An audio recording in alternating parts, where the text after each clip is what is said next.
Big. Please, now that you redid everything.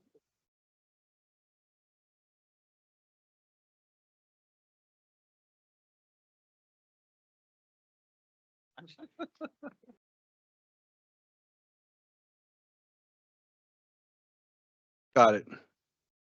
All right.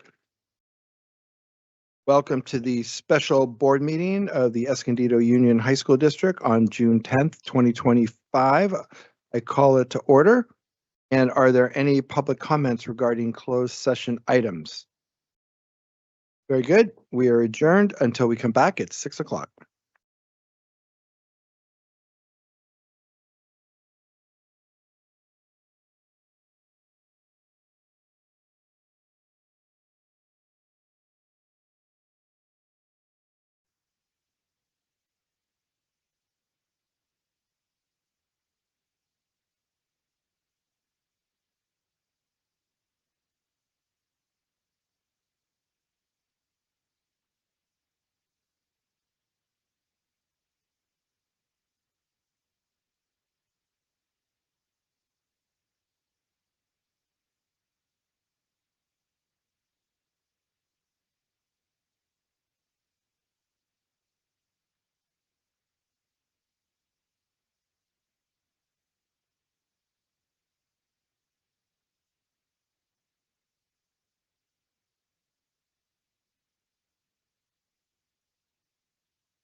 And my mic's now on. And so then we're going to establish a quorum. So it's short tonight. So David Vincent, are you here? Yes, I'm here. Okay. And Bill Durney? Here. Ryan Williams? Present. Bob Weller here. Right. We'll move on to the Pledge of Allegiance led by Ryan Williams. Okay. Ready, begin. Pledge allegiance. Flag. Public. God.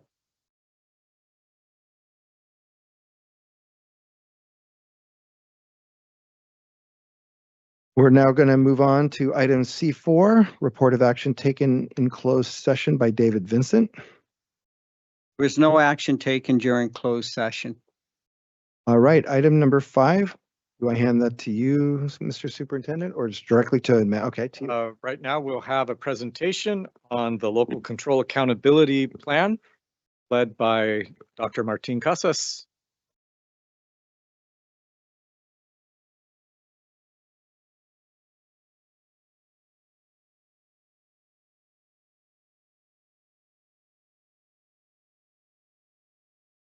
Check, check, check. All right. We are live. Okay. Thank you, Superintendent Peterson, President Weller, members of the school board, members of the community listening in. Today, we are going to begin with a brief summary of our stakeholder engagement process. Then we're going to provide a summary of the actions and services that our educational partners are suggesting by goal. Before we begin, in front of you, you should have the binder that has the entire proposed LCAP for 25-26.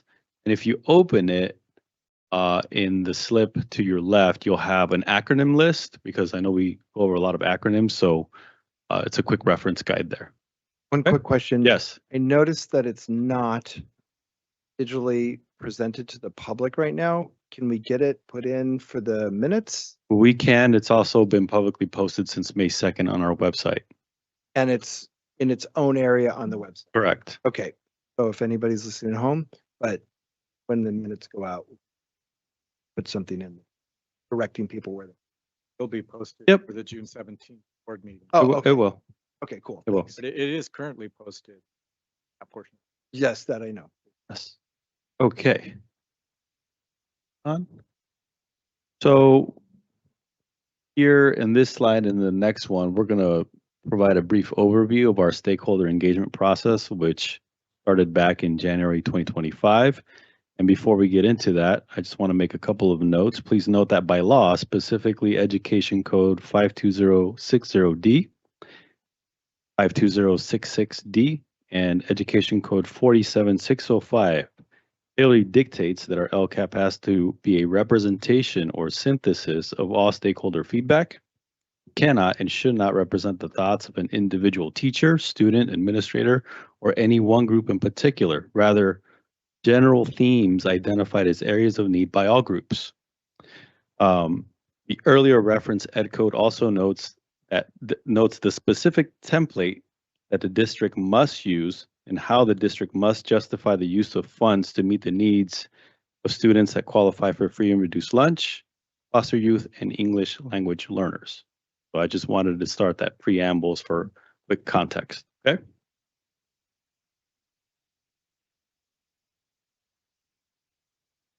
So we started our process here in January, and in January, if you recall, we presented to the board how we did on our LCAP goals for the previous year, 23-24. And the reason why we did that in January, because the dashboard was published in December of 2024. So we had just gotten the information. And then in February, we gave an LCAP mid-year progress report. We presented, and we also provided the report in hard copy of how we're doing in this actual year in 24-25, halfway through the year. And then in November 24 through April 2025, we started our educational partner meetings here at this district office. And for context, that is a representation or a focus group from each school site that consists of parents, counselors, teachers, students, classified staff as well, and administrators. So they all show up here. And that process started in November. And from there, we had 5 school site staff LCAP forums where the principal hosts LCAP forums for their specific school site. And then there was 5 school site parent LCAP forums where the school administration hosts parents and gets their feedback, in particular from each school site. And then we have 5 student LCAP forums, which our student board members facilitate at the school sites. So they go and they get feedback from student focus groups during lunch. And if you recall, we provided that actual feedback, that raw feedback in our LCAP board workshop. And then we actually sent out a survey and we had 5,295 survey participants, and that closed in March. And then we recently had our LCAP board workshop here where we reviewed that entire process with the board. Here's where we are now. Right after that, we started writing the draft. We had to post a draft of our LCAP on May 2nd. Just a quick question. Is this item number 7? Can you go back there? Yes. Is this typically what you see survey? We had about 300 more participants in the previous year. Every year since this Ed Services team has been together, we've increased the participation. It's very positive. And so where we are now, we were writing the draft. We had to post a version of our LCAP by May 2nd. As we made changes, we updated it as well on our website. And we submitted a draft to the county office for compliance review on May 19th. On June 2nd, we had a meeting with the county where they gave us feedback, and it was probably very minimal feedback on commas, dots, things that we should repeat in different goals that we set in the prior goal. So it was really nothing of substance, but we still, nonetheless, there were changes that we had to make. And since then, we have resubmitted to the county all those recommended revisions, so that part is done. And in the orange is where we are now. So we are presenting again to the board where we are in the process, and there's a public hearing right after this presentation. And then the board takes action on June 17th, which would be next Tuesday. And I should mention that since we did post our LCAP draft for feedback, we have not received any till this day. Is that correct, Dr. Ramirez? Okay. So quick overview, and we've gone over this before. It's just a general overview of our LCAP goals. LCAP goal number 1 is academic achievement. Inclusive in that goal are things like graduation rate, CAS scores, 9th grade math pass rate, 9th grade ELA pass rate. I think I said AP scores already, but any sort of academic indicator, it's in the LCAP, and LCAP goal number 1. And goal number 2 is how do we improve instruction and leadership so that student achievement increases? In other words, how do we improve teaching and learning so that goal number 1 can improve? And goal number 3 is how do we give all kinds of supports to our students so that they can improve academically? And that's where we pay for things like paying for every kid's AP exam and student laptops. Your students have all the supports they need so that they can learn.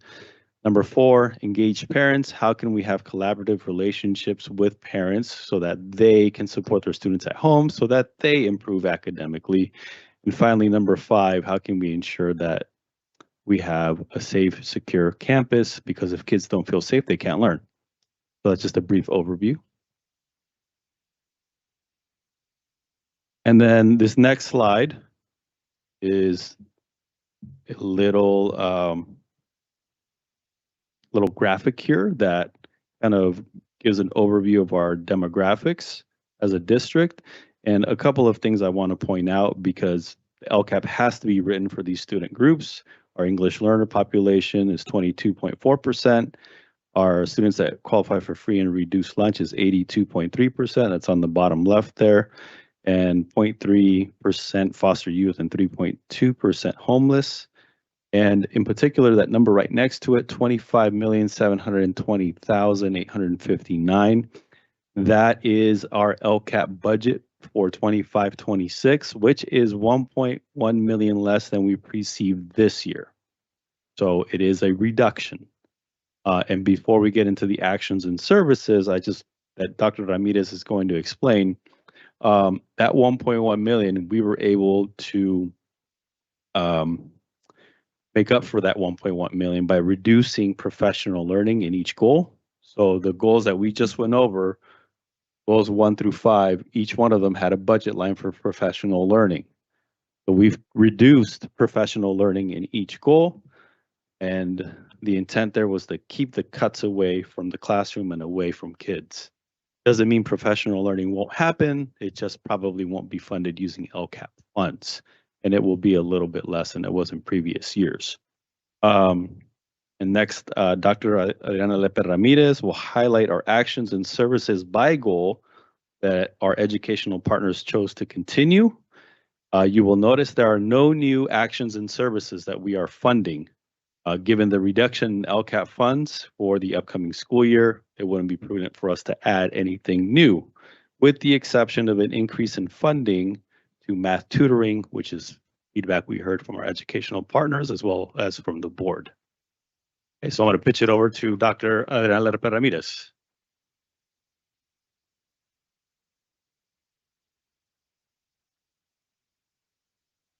Thank you. I'm so happy to be back and present with you all tonight. Again, sorry. I do want to remind everybody that last month we did have an in-depth workshop where you got to identify what the feedback was from our educational partners and really take a deeper look into our actions and services. So I will give more of an overview. We do have more detailed information also in your binder towards the end of the goal. We'll have a lot more detail with respect to each action and service that's available within that goal in the LCAP. Okay. Sure. Just for I'm tracking. So here we are, goal 1 Mhm. on the little summary sheet. And then in the big book here, I can track detail under goal 1 tab. Correct. That's Okay. all the information under goal 1. Thank you. Towards the end of the goal is where we go into more detail with the services that are offered under this goal. Got it. Okay. Thank you. So under goal 1, we are estimating a $8.1 million expenditure. Again, looking at the services that are available.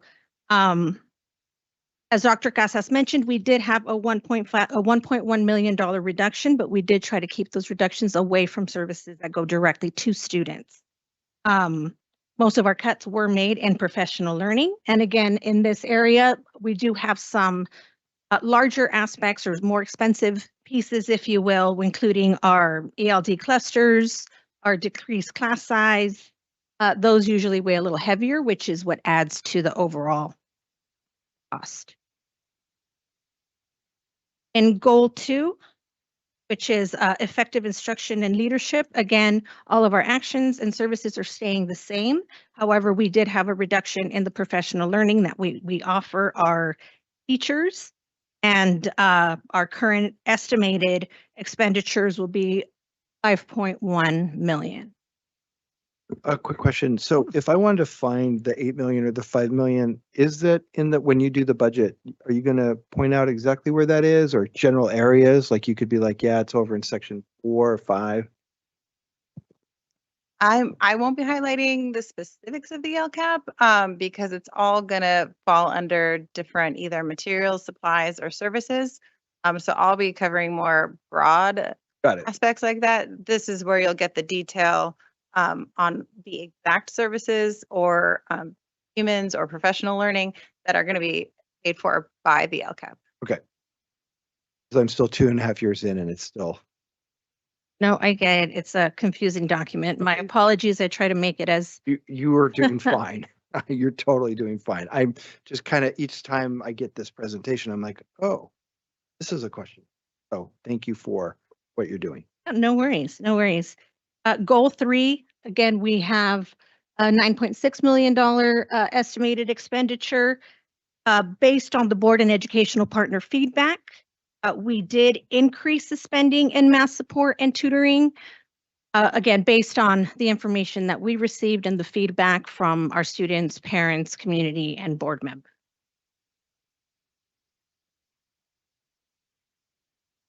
Goal 4, engage parents.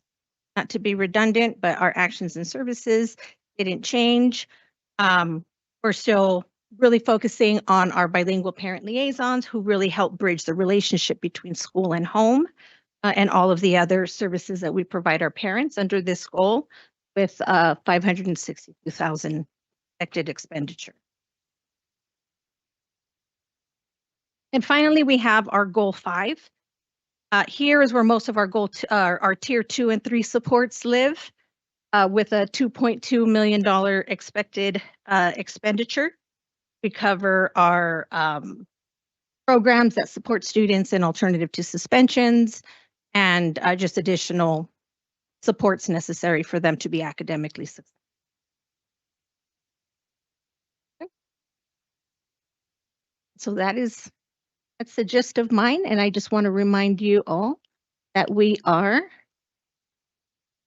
here in our process. Do we have any questions? Can you go to goal 2, if you don't mind?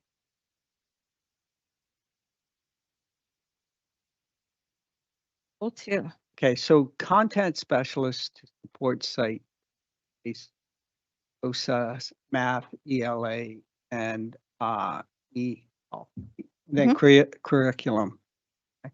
And I go over teacher on special assignment, site-based math, TOSA, and then science. What? Okay, I guess I'm stuck on the STEM program. So why isn't science a part of the content specialist support? Excuse my ignorance. It is. We pay for it out of a different fund. Okay, So thank this is you. just what's outlined in the LCAP. Our science content specialist is paid out of a different fund.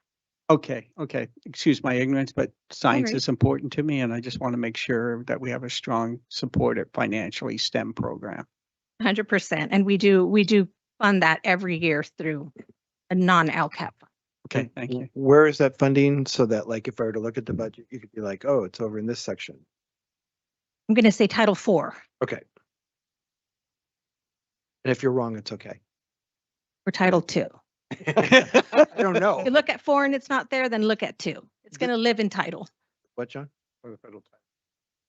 2 or 4 page. Okay, cool. We get a lot of questions in the district. People, where's the money going? I'm like, club, and I don't know.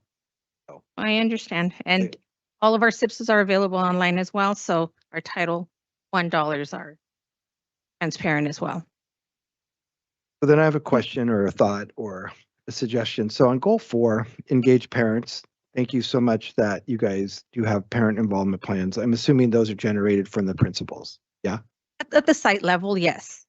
And then on the site bilingual parent liaisons, I know that we're really trying to increase our math scores, basically all CAS scores.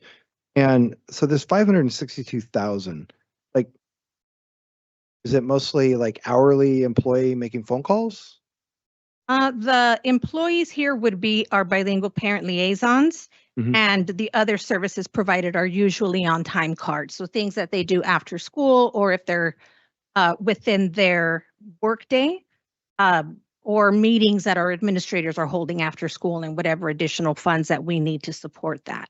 But our only 2 actually, our district translator and our site bilingual parent liaisons, are the staff that are identified under this particular goal. The rest does live in time cards or contracts with outside resources. Because one of the things that I have a big desire in the coming years is that for us to sync up with the elementary district a lot more, especially in the areas of math and incoming freshmen, 9th graders. I want to have a much more targeted preparation of bringing them in.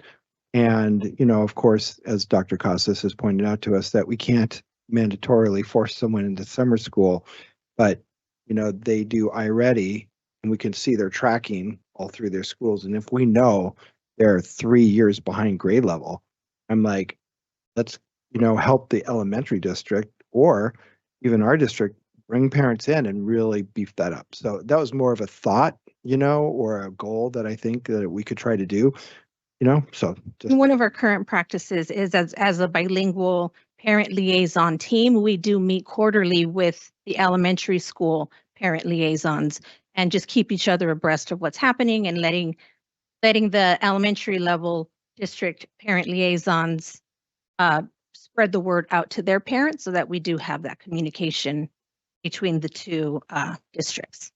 So, kind of go off of what you were saying on the community and parent-based events and offerings. How do you engage the community parents, both bilingual and straight English-speaking parents? Because I think it's important that we communicate, especially if English isn't the first language, that they're actively involved in this decision-making process, because you have to make sure that we support them in understanding what we're spending the money on and for what programs. And a lot of these events are discussed at the site level, but we do have our parent liaisons go out to like the local swap meet, and sometimes they'll, let the send informationals out to families. Or I know we've posted out on Cruising on Grand. I think that's an event that happens here in Escondido that brings in a lot of community members. And so we have a table so that if any parent does have any questions or want additional information about any of our schools, we do have representatives there. But those are usually planned at the site level with their site teams on how they're going to reach out to their community depending on what activities are going on. These surveys you sent out, I'm assuming they're bilingual, correct? Yes. Okay, good. And can you give me like a percentage? Maybe if you can tell me what the percentage is of the responses? Have it broken down by site, all parts. Just kind of like, the involvement, it can be by site. I'm just trying to get a feel of, so We make did share sure that. that they're represented. Did share That's that all. in the Okay, but we share that with the yeah. also to direct your question, directly answer. Also have it. That can be. Also have a back Mm. part of the. Oh, Okay, all of our parent, all of them are offered. good. I want to make sure all of the community members are representative. Okay, thank you. Any other questions? No, thank you for the good summary. No, thank you for your As time. always, thank you so much. Appreciate it. And for the community that's watching on TV, this 5 or 7 page document is basically an entire year's worth of her work. So she definitely brought it. It's like watching, I think, a cooking show where they take like 8 hours and put it in 15 minutes. That's what we just saw. So Labor thank you. love. Yeah. Thank you. President Weller, I'll confirm it's Title II, where your content specialist out of science is funded from. Oh, cool. Look forward to seeing it. You were right.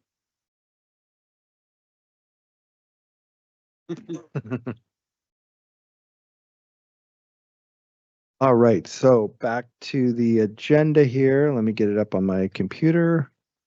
And we are now moving on to the public hearing. Yeah, so item C6. So I'm going to read this. Let's see how this works with my new contacts and glasses. Wow. Okay, I get to enlarge it. There we go. So agenda item is a public hearing to receive comments from the public regarding the local control accountability plan. So as Dr. Casa said, Education Code Section 52062B1 states the school district governing board shall hold a public hearing to solicit recommendations and comment members of the public. Since we have so few people here, instead of me continuing reading on, do I have to call the start of I do, don't I? So I'm going to call the public hearing to order at 6:27. And are there any comments from the public? Nobody. All right. So yes, we're going to close the public hearing at 6:27 as well. Okay. So there's that. Let me get back to, now we are on C7. And I'll hand this off to Mr. Superintendent, and you can pass it on to Amanda. Evening, we also have a public hearing on the proposed 25-26 budget, and in preparation for the public hearing, we'll have a presentation from Assistant Superintendent Amanda Phillips. Budget for next. Evening, President Weller, members of the board, cabinet, staff, community members, and listening online. I'm sure somebody's out there. Tonight, we'll be reviewing the 25-26 proposed budget. The last few weeks have been super busy time for everyone, ending the school year, beginning of summer school coming soon, and then tossing in a multi-year budget. But first, before we get started, I want to thank my finance director, who I know is listening, Josh Markley, who's amazing. Couldn't do this without him, and I appreciate all the hours of work that he puts into this budget, and not just that, but finance every day. Started. So just before we really dive into the nuts and bolts, let's just refresh ourselves a little bit on the adoption process. And it's important to know what we even have to do to get to this point. To create a budget for 25-26 and beyond, we first have to estimate how we're going to end this year. And to do that, we have to figure out where we're going to end while this year is still even going on. And that's important because to start next year, we have to figure out how we're going to end this. So while we're building our budget and using figures and estimates and assumptions, we are using the governor's May revise because that is the most reliable and the most recent information that we have at this time, since the state doesn't have to adopt their budget until June 30th. We also use the county's assumptions. They offer recommendations as well. Let's see. And then as Dr. Casas mentioned, we have to adopt our district LCAP and our budget together. So you had one presentation already and one public hearing. Got your second going on right now, and you'll get one more public hearing. And hopefully next Tuesday, we'll adopt both of us.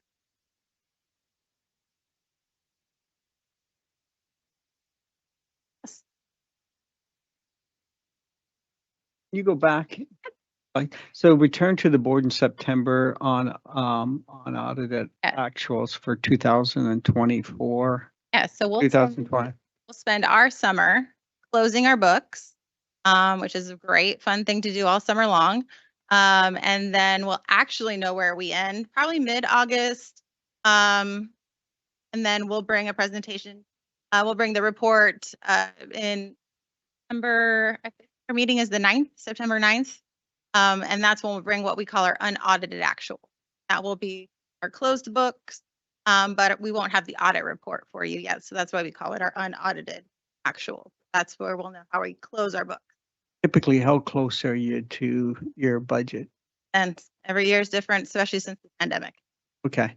I think that was over with, thank goodness. But anyhow, thank you. Yeah, so no, it's definitely an important report. But in that report, you get the estimated actuals, and then you get how that impacts the budget side by side.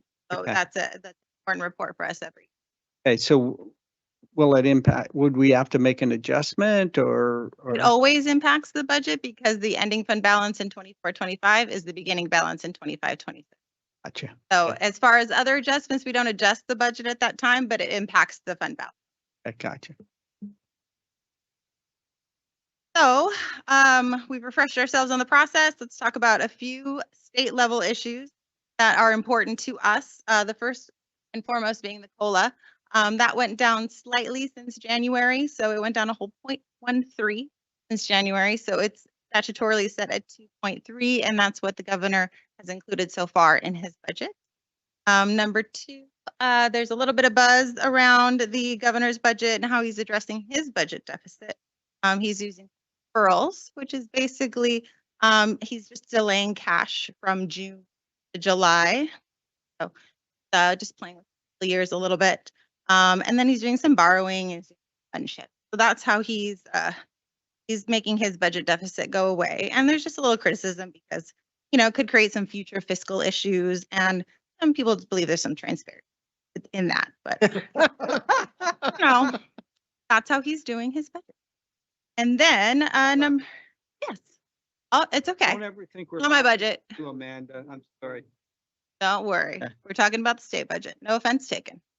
Number three, this is the second year in a row that the governor is doing some interesting things with Prop 98. Last year, you might remember we talked about his maneuver with Prop 98. This year, he's doing an under appropriation. Basically, he's pretending that there's less money than the formula says, so about 1.3 billion for Prop 98 that he wants to allocate. And so just understating the revenue, basically what he's doing. And he's doing that because in the way the Wade Prop 98 works, if he overstates it, he can't get it back. So he's just worried that if they don't manifest, he can't get that money back. So he's understating. Basically, CSBA sued him last year for the maneuver that he did. And if this goes through, they'll probably sue him again. They don't believe it's constitutional. What was the result of that suit? I think it's still going on. It's like any litigation. And then number 4, the federal policy. So probably no shock that federal policy has an impact on California, whether that be trade, tourism, and immigration with tariffs and impacting our supply chain and production costs and our stock market. But there's definitely impacts from federal policy on our state. And good news is there's some proposed one-time discretionary block grant money in the budget. At this point, the governor is proposing about $1.7 billion. The legislature actually just came to an agreement on their budget. They're only proposing about $500 million, so about a third less. They all get to now negotiate together, the governor and the legislature, and see what really happens. But so it'll be somewhere between 500 million and 0.7 billion. So we'll see what that comes out to. Oh, that's a small range. Right. If it lands around the governor's number, it could be about 1.5 million to us. The latest figures, his proposal is based on average daily attendance, or ADA. The Senate and assemblies are decided to use LCFF formula, which there's not a whole lot of detail out yet on what that means. So how that 500 million is allocated, be determined. For 6, this is an FYI. This really isn't in the state budget, but last year we were really excited about the new attendance recovery program that was supposed to start July 1 of 2025 because it could mean some additional revenue for us, some new ways to recover attendance other than Saturday school. That's really the only way to get to make up ADA absent. This program could mean we could make up attendance before school or after school in hourly increments, which is a very creative way that we could get more attendance.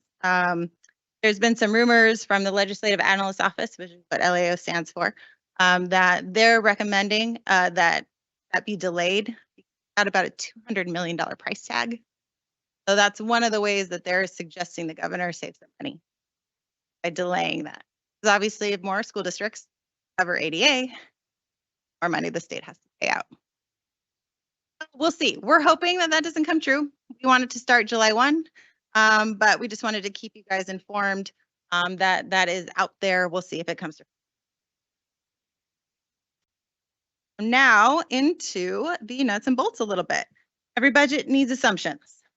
And here are the basis for ours. Half of our numbers are basically come from the state or the county. That's our cost of living adjustment, or COLA, STRS, and PERS. And then our local information, our enrollment, our average daily attendance, or ADA, and our unduplicated percentage, or UPP, are based on our trends and our historical data. So we'll just kind of walk you through some of those numbers here. So for our enrollment, we're starting 25-26 at 6,095, and then projecting a continued decline of about 125. We get there by using our most recent demographer report, which is projecting a decline rate of about 15.4%, or 964 students over the next 7 years. And we combine our feeder data from our elementary feeders, and then we look at our cohort data, a little zhuzhing of all of that together, and look at our own historical trends, because we have transfers in, we have special ed, have our own schools that transfer amongst each other. So we have a lot of different factors to factor in, not just the demographer report, not just our feeder data. We have to take all those things together, see what real life looks like. And so that's kind of where we get that average.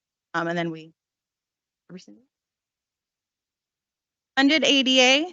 So the numbers you see next to that column We are using the prior 3-year average option. We have 3 options. Recall, we can use our current year, the prior year, or the prior 3-year average. Whichever is better for us. In a declining enrollment, last 3-year average is going to be the best option for us because it's 3 big numbers. That's what we want. So these our assumptions are at that point for now. Obviously, the 2 out years will change as they get more numbers. Is there any chance that with the funding problems that the state is going to have and is having, even though it's not admitted yet, that they could change that 3-year average rule that we could only take last year or current year? Is there a chance? Is there anywhere on the horizon that that could happen? I mean, anything is possible. Okay, but nothing you've heard about. Nothing I've heard Okay, about. No. because I'm like, if they change that, we could lose millions. Sure. Every percent of ADA is about $350,000 Yeah. to us. But no, I have heard nothing about removing an option. So our UPP or unduplicated percentage, we have holding at 81%, just flat. It's come in slightly higher the last couple years, but like a nice conservative approach. And then if it comes in a little higher in the current year, a little slight boost because the way LCAP is funded is it's rolling 3 for average. So the current year matters for LCAP. So if the current year comes in a slight bit higher, they get a few more bucks that current year. So hold it just a smidge under and give them a little boost in the current year. COLA, as I mentioned, that's the 2.3 is what's statutory at this point. The 2 years are what is forecasted in the out years, and those will almost 100% change as those numbers get closer to the current year. Similar stories for STRS and PERS. Those rates are the most current rates set by the boards of each of those organizations. For now, STRS is basically set flat at 19.1, and PERS is going to fluctuate somewhere between that 26 and 28% rate for as far out as they projected beyond. Just So then, just for people listening, STRS, and correct me on this one, that we contribute 19% of their salary to their retirement account. Okay. And then on PERS, and I always forget, which one is the teachers? PERS. PERS is the teachers and PERS is the classified. Okay. And classified, we contribute 27.8%. Is that because they're paid less, or like why? Because that's a pretty big difference. Those are the rates set by the boards. I have no idea why for those particular groups, but as far as the fiscal impact for us, yes, the classified salaries are less. So those fiscal impacts are different. 26% of a classified salary depends on the salary. Obviously, there are very many different ranges for a classified employee, and that does include classified management. And your certificated also does include certificated management. So the rates really do range. We're talking about. Brings up questions for my state assembly person, not you. So we'll move on. Problem. And there was a question, a request for an example, just to maybe understand a little bit more about the retirement system and STRS. So I have an example for you. So based on a teacher. So if you had a teacher and they were, let's say, 64 years old, and for us, if they were on grade 5, so the way our teacher salary schedule is set out, they have different grades. Grade 5 is the furthest, so they have like the most education. And they were on step 34 on our salary schedule. If you use the STRS formula for retirement, they would have 34 years of service. They would have an age factor of 2.4%. Our salary, they would make $137,909. At retirement, that basically means they would make $9,377 a month, or $112,533 a year.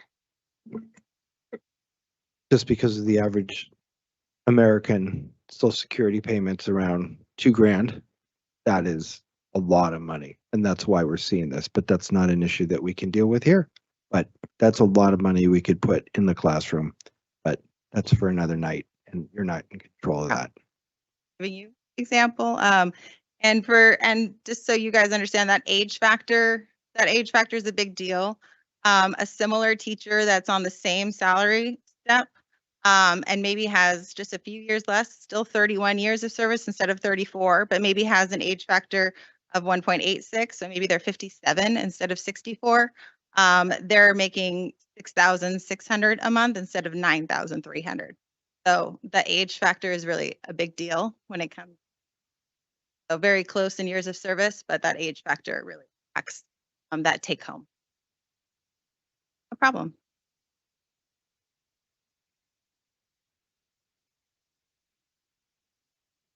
Multi-year projections. So we are going to dive a little deeper than maybe we have historically here. So here is a kind of zoomed in first page of that cover page that you get with our adopted budget. Kind of like a 150-page document you get, and this is the cover page. So this is the little consolidated version of that. But what you're basically looking at is all 3 fiscal years here. And you have the unrestricted column, which is labeled UR for the sake of space. And when you think of those funds, think of the funds that we have the most flexibility with, which is LCFF or local control funding formula revenue. Basically the funds that we really get to determine what to do. Next column right next to that is going to be the restricted column. Those include funds that have many more rules, requirements, strict reporting. Those are going to be things like your title funds, our learning recovery block grant, some of our special education funds. Those are the types of funds that are going to be in our restricted columns. That third column is a sum of both of those together, very creatively called combined. Not that creative necessarily on the business side of the house. Combined. So it has a bunch of numbers on it. I know it's I try to chunk it out into sections for you so that we can just kind of see here how it all flows together. Revenue and expenditures followed by transfers and contributions. And then in the end, you can kind of see the change in fund balance and our ending fund balance at the bottom. And then so revenue essentially is driven by the assumptions that we just talked about. LCFF or local control formula is on the unrestricted side. On the restricted side of the revenue is basically all these various grants that we get, many of which are formula driven. Means they're also tied to enrollment, attendance, or unduplicated percent. Expenditures, we're going to dive a little deeper into that next. I did want to just summarize one thing for people listening at home, because I know there are union members at home. Please note that the change in fund balance means we are overspending by 15 million. Yes, we do have a fund balance remaining. However, we are overspending by 15 million. I know that the United States government has set a bad trend in that, and it's being worked on, but we're still managing from a point of deficit, and that will have to be dealt with. So thank you. So contributions is also a large expense for us that really isn't in the expenditure line. So just to kind of point that out. And basically those are our special education contribution. And so those are basically, we contribute to special education far above and beyond the dollars that we get from the state or the federal government for special education. That's why it's called a contribution. Those dollars are also our required 3% contribution to routine restricted maintenance. And then we also contribute about $850,000 to DE. So then just to kind of point out what President Weller just kind of talked about, we talked about that change in fund balance, but you know, the biggest point here is the beginning and the end here. And I won't reiterate what you just said. I am more looking at the unrestricted side though, since we have a little bit more control on that side. And the combined obviously takes into account some of the restricted side, but much better. And we'll keep talking about expenditures. Thanks, Amanda. Absolutely.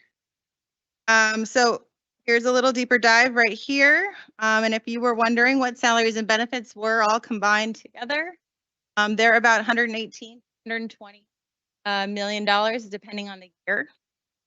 And so that's certificated salaries, classified salaries, and benefits all combined together. in a particular year, they're in that range. Hey, Amanda, quick question for you. I'm going to try to throw you off your game here. That's all right. See how hard of a question I can ask here. Your books and supplies for the 2024-2025 year are about twice that number, 14 million. And for 25-26, they're up and down. Is there a reason why that category drops so heavily? In my current, so you're talking about my current year? Current year, 2024-25, your books and supplies are 14. For Combined? 25-20 combined. For 25-26, they go down to 6.7. What page are you on in the budget, Ryan, on the PDF page? Yeah, it's page 3. It's a 52.6% up. Off the top of my head? Not sure, because I'm not looking at the doc, but I can get back to you. All right, thanks.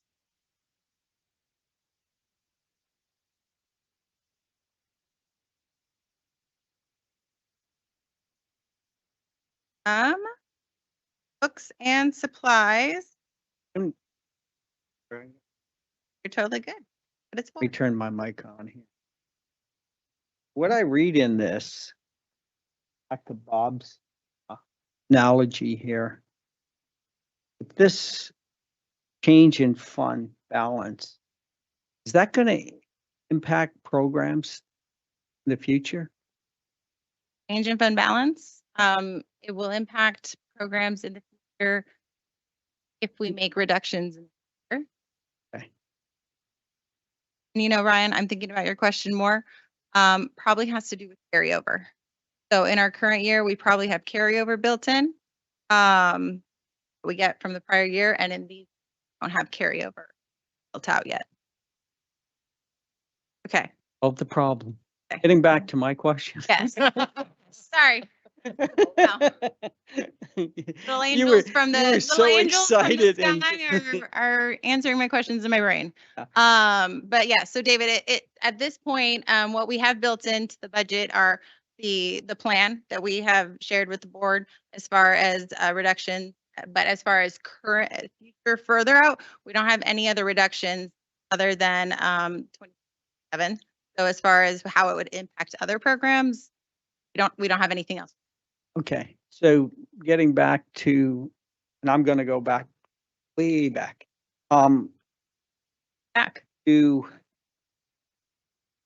what you discussed previously based on the budget being balanced in that. If any of this shifts or changes, this can directly impact your current budget. Is that Talking about correct? the state budget? Yes. Absolutely. So we are funded by the state. So absolutely, we think Have you ever seen it go drastically south? absolutely. So the year of the pandemic, 1920, we actually received, they were forecasting, I think at the May revise, a 10% reduction. If you look that year in board docs, we took a resolution that had a $9 million reduction in the second year and like a ridiculous $23 million reduction in the second year because they were forecasting a 10% plus cut because of the pandemic. We had no idea what was going to happen. And that was what what they were forecasting in LCFF. And so to make this all balanced, those were the numbers that we had to plug in to get end result. And then none of that manifested. It ended up being a 0 COLA, not a -10 COLA. Okay, And so we came back in August that year. We have the ability to do a 45-day update. So once they adopted their budget in June and said, no, just kidding, it won't be -10, it'll just be 0. It was not great, by the way. I know. We don't appreciate 0, but it was much better than -10. And so we came back in August, revised the budget, provided it to the board. And I don't believe we had any of those have $9 million and $23 million of reduction. And So yes, we've seen it go south instantaneously. And I wasn't here during the Great Recession, but I was in another district where there were many mid-year cuts during that time. 2008, 2009, 2010, many districts were going through mid-year cuts where you were getting information in the middle of the year and you had to cut current year in the middle of the fiscal.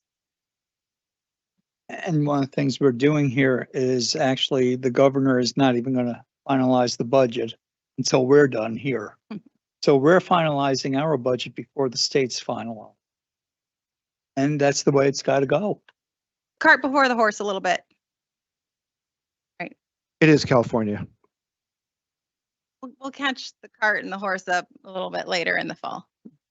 Hey, Amanda, can you also comment real quick while we're here in terms of just the general, I guess, guidelines behind the MYP, right? So in terms of, I guess in my industry, the term you would often hear is sandbagging, right? And Yes. in terms of Sure. just estimating, 100% revenues with 100% expenses means you have our projected MYP. Sure. So some of our assumptions basically include that all of our people show up every day. So that's part of, I think, what you're talking about. And so that includes some things that we know eventually don't happen. But what for us, we don't know who's not going to show up. We don't know which IA's not going to come to work or which teacher is going to have a baby. And at some point, we're still going to get a sub for the teacher. And whether that sub is going to be an actual sub or a temp, we're not sure. So it's better, more conservative, to fill it our budget as a human still, rather than assume 20%, 30%, 40% is going to be a vacancy and then be short. Because in this world, it's not like we can just go out and manifest more babies and fill the gap. And just go sell more widgets here. So we don't quite have as much control maybe out as in the private sector where we can manifest revenue. But That would basically, be sell more. but basically, the whole reason an MYP exists is, AB 1200 was created so that districts could have a early warning system. I believe it was in 1991, the Richmond district, and then in like 2004, Oakland. These districts went bankrupt. They were taken over by the state. And so this system is created so that you can see a long way out that things might be going bad. And you have time to make those corrections. So while it might seem that an MYP is always crying wolf, or that, it always looks bad and then it never happens, well, hopefully that's what happens. Hopefully it never really does happen because you're making those investments. Hopefully your board, your staff are coming to you and saying, look, if you did nothing, this would happen. And we're saying, don't do nothing, do something. And then this will not come true. So that really is the purpose of the MYP, and that's why it was created. And when you and I were, so that's the point. All right, thank you. Welcome. Amanda, I notice like salaries, I'm looking at it, they kind of drop, then they go up, You're right. and then in with the benefits up and then they go back up. I'm glad you caught that. If you're wondering why that is, it's because we have some reductions built in 26, 27. That's year 2 of the year plan that we came to the board with, and benefits are directly tied, as Bob mentioned. Benefits are directly tied as a percentage of salary. So things like STRS, PERS, Social Security, workers' comp, all of those are a percent of salary. So as salaries decrease, benefits will decrease. So basically, those reductions that we have built in 26, 27 drop those salaries, and that's why benefits drop as well. And then we don't have reductions built in 27, 28, Okay, so they creep back up. okay, thank you. No problem. Books and supplies, that is the specific title of that line. Who knows? I did not Google when CSEM and all of that was created, but that is the specific line. But just so you guys know, it is far more than books that is bought during that line. That is basically all everyday materials and supplies, office supplies, science labs, art supplies, custodial supplies, printer ink, paper, costume, pants, shoes, flag footballs, and all those things. Services, this covers quite a variety of things. This is like bank charges, copier leases, insurance costs. This could be your juvenile court, your non-public school contracts, our pool rental fees, travel, conference, mileage. So services really is very wide gamut of that bucket. Then you have capital outlay. So this includes basically any building or land improvement or equipment that's over $5,000. Big equipment. So- Little equipment's going to be in books. So Amanda, kind of a similar question, right? So on those line items or expenditures, right? So 4, 5, and 6, book supplies, service, capital outlay. In each of those lines, there's a pretty drastic, right? 52% for the books and supplies, 20% or so for, and then an 87% capital outlay. It's all going to be the same thing. So each year, especially in our restricted programs, they get carryover. And so they can spend that however, whether it's their SIPSAs or our other grants, like our learning recovery grants, all of those have carryover year to year. And so they book them to spend them. And then whether they spend them or not, then don't necessarily have that carryover again until they have a plan. Does that mean it's safe to say that those numbers will drop, will go back up in a sense? They will. Usually around first interim, well, actually in our unaudited, you'll see carryover. You'll see carryover once we close our books. Once we close out those grants, we see how much carryover they have again, and you'll see that in September again. How does that carryover work? If you're budgeting a 144K, Mhm. right, for full expenditures, but then you're gonna pull in another 20 million from carryover? How does that work? It depends on the grants. So some of these grants, like title is a good example. So the way the title works is, while it's allocated by school, the carryover doesn't get tracked by school. It gets allocated all back together and almost like taken back out and then allocated by site. So we can't necessarily know how much the allocation of carryover is until every site closes out and then we figure out what that specific allocation is. And so that's one of the ones that's a little weird because everybody has their own allocation slips of their own plan. But the exact carryover that they get won't be what they exactly had left at the end. Well, all that carryover comes with its own grant, right? So it comes with an offsetting amount. And the revenue for the next year will be different. So the revenue that we're projecting different from allocation. Tried to get you. It's okay. It's really complicated, and thank God I have a director that's amazing and as a finance supervisor as well, because we have because of our unduplicated have a variety of grants that we qualify for. I mean, arts, music. Another one, we have Valley with the equity multiplier and CSI. I mean, we qualify for a lot of categorical grants that cause a lot of care. And CPI, so kind of the opposite of what you're talking about. So not the carryover, but our materials, supplies, and services get increased here basically by the consumer price index. So that's just a percentage that we then take and multiply out. It's one of those recommendations by the county that we use, multiply each of the numbers out each year just automatically.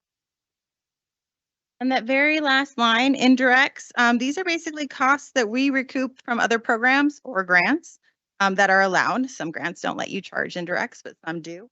And they identify specific rates. So that is a negative. So it's a negative expenditure. So we can basically feel a little like stealing from Peter to pay Paul. But we basically charge other grants or programs or services that let's say a good example is maybe like payroll. So a grant that, you know, is out there that exists, student nutrition.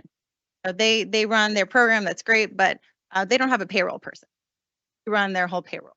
So an indirect cost to them is that we do their payroll. So there's a rate that we're allowed to charge them to kind of recoup that cost that we're operating for the program. That's what those cost. And then like I said, various grants allow us to charge various.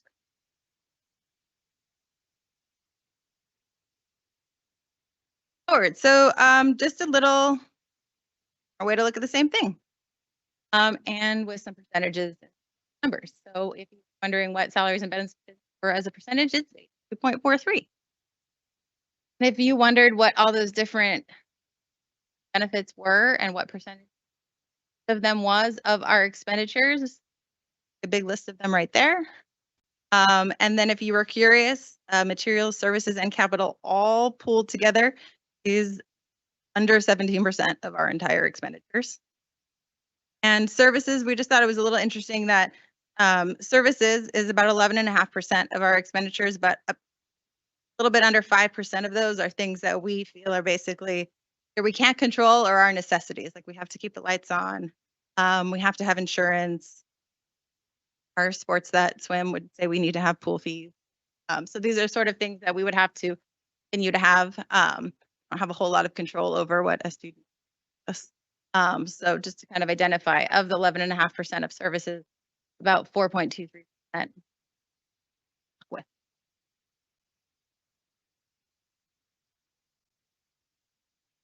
So we believe a little bit that we're heading into some different times, and there's a few factors driving that. The end of one-time pandemic funds, return to some average and smaller than average COLAs, the end of the impact of hold harmless provisions for ADA, which is also from the pandemic. And the reason we want to bring this up is because prior to the pandemic, and it may be hard to remember anything from before the pandemic, like a whole different life, we were talking about reductions back then. If you look back in of 2017, we're doing a resolution for reductions. We did some layoffs in March of 2020, but then basically the pandemic happened. And to give you a little context on two of the major changes that we're talking about is here is COLA, or the cost of living adjustment, over the last 30 years. And basically what you can see is it's all over the place. Up, it's down, it's zero for a bunch of years. But basically, if you averaged it all out, it would be 2.39%. Not that an average really matters in this case because you're not getting it as an average, but if you were curious, that's what it is. I basically wanted to highlight those peaks to the right of the slide in the 3 red circles. Those are basically the highest 3 consecutive COLAs in history, at least that I could find, for K-12 education. And right before that, you'll see that big yellow bubble. And that's basically when we started receiving all the one-time pandemic money, which totaled just over $52 million. Basically, that was the 2021, 21, 22. And that was just our district. It's just us. So if people are wondering why inflation went nuts, take that times how many districts in California? 1,000? Yes, You know? over 1,000, You know? 1,100 something. You know, and that is just the state of California, meaning we're talking trillions. And not every district got $52 million. It all No, varied. I know, but still. That was our number. But just an idea, it was 11 different grants, 17 different resource codes, which is basically how we track the funding. And some of those resource codes changed. So we're just having some grand old times during this time. But prior to the pandemic, there was one-time funding, but it was significantly smaller, between like $1 million to $1.5 million. You know, and that was, 16, 17, 17, 18, 19, those kind of 3 years. It was executive and funding, Governor Brown. But if it nowhere near 52 million. Then you layer that into this third factor that I'm talking about, which is the end of that ADA, or average daily attendance, hold harmless provision from the pandemic, which is really important to a district that's dealing with declining enrollment. Or it might look a little familiar. We've seen it over the last year or two, but I've updated it with some current information. And the impact we want to talk about here is at the same time, we saw that large influx of one-time money, 2021, also basically put a pause on average daily attendance. In 2021, we essentially had no ADA. We were in distance learning. Hold harmless for the year basically said, repeat 1920. So then we went to 21-22, and we think things are going to go back to normal. Then Delta and Omicron ravaged the world, and isolation and quarantine makes it so the state says, well, here's another year where you get to use your 1920 ADA, but it's been a year or two, so adjust it for your current year enrollment. Now we basically use the same ADA for 3 years, which you can kind of see if you look at 1920, 2021, and 21-22. Looks kind of flat across that blue line, which the blue line is ADA, and the green bars are our enrollment. And then that's also the first year that COLA starts to tick upward, 5.01%. Then 22-23 happens. The state's a little worried, rightfully so, that many of the districts in declining enrollment that have used the same ADA for all these years are going to fall off the ADA cliff. And so they create this third option, prior year average, which is supposed to soften the landing. Sorry, those phrases are kind of like pivot. We heard them so often during the pandemic that they're like drilled into our minds.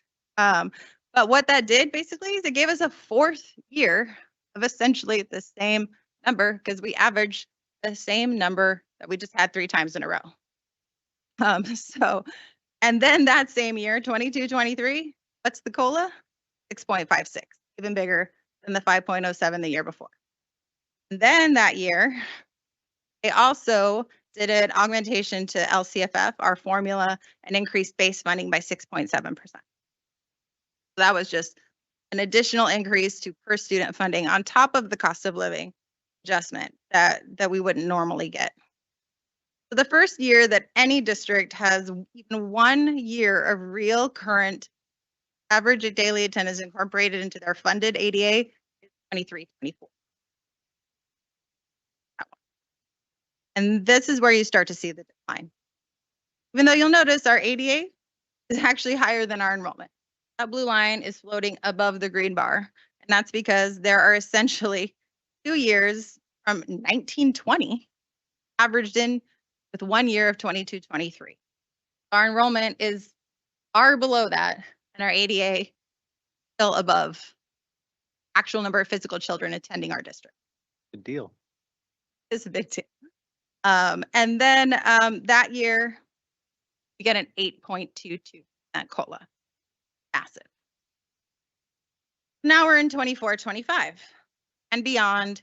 And these years, even with a 3-year rolling average, every year is past this, hold harmless. There's no buffer to prop it up.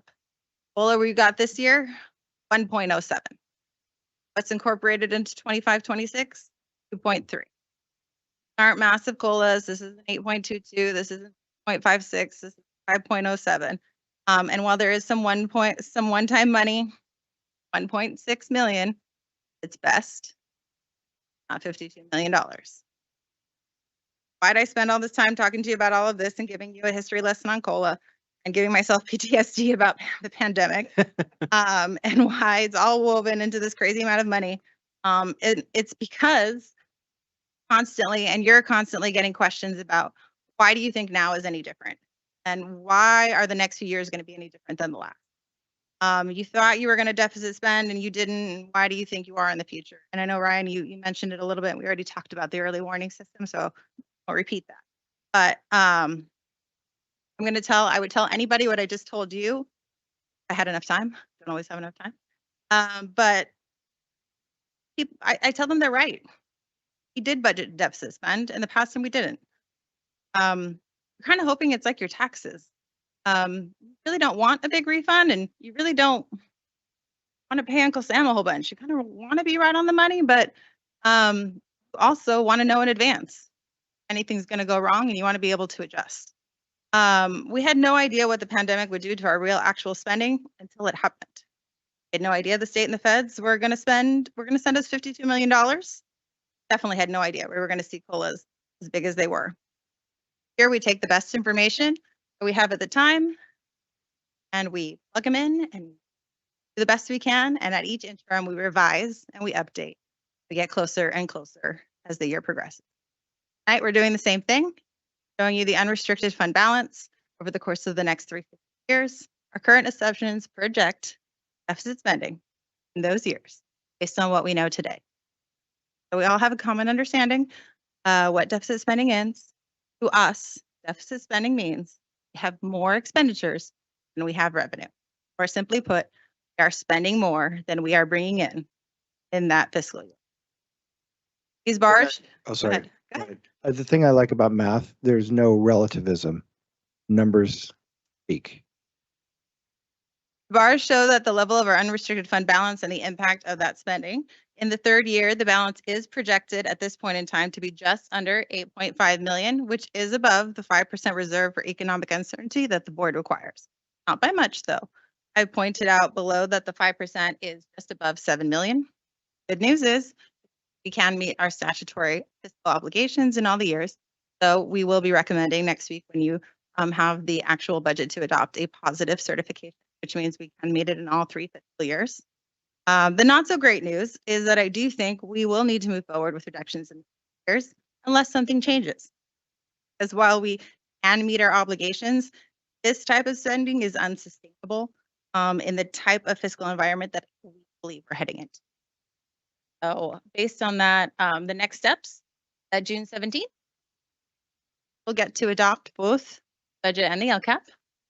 And hopefully by June 30th, the state will have done their job. They'll have a budget, and then be back on September 9th, and we'll have our books closed and we'll see what is new.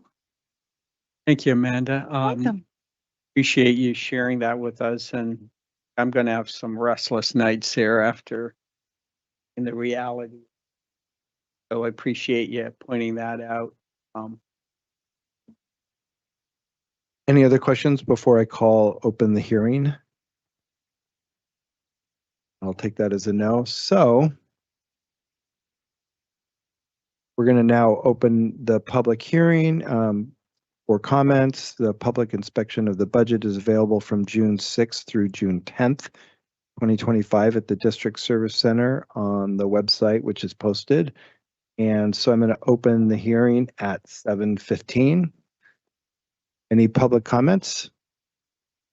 Not seeing any, we will also close the meeting at 7:15. And from what I can tell based on the agenda, that was the last item. So I'm going to adjourn this meeting and we're going to be excused to closed session. And I don't think we're coming back out after closed session, no? No, there are no action items to happen, so we will not be coming back to report on anything. Thank you. We are adjourned.